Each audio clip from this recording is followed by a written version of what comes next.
Главная фишка — это теперь приложение на телефоне. Ключ мне теперь не нужен. С телефоном могу открывать автомобиль, открывать стекла, искать автомобиль, открывать багажник. Сейчас идет зарядка, показывается, сколько мощность зарядки идет, сколько часов до полной зарядки. 52% сейчас заряжено. Далее, через телефон я могу включать климат-контроль в автомобиле, условно автозапуск.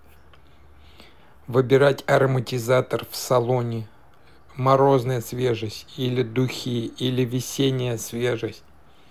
Все регулируется. Также можно включить обогрев всех сидений, вентиляция передних сидений с разным уровнем и обогрев руля.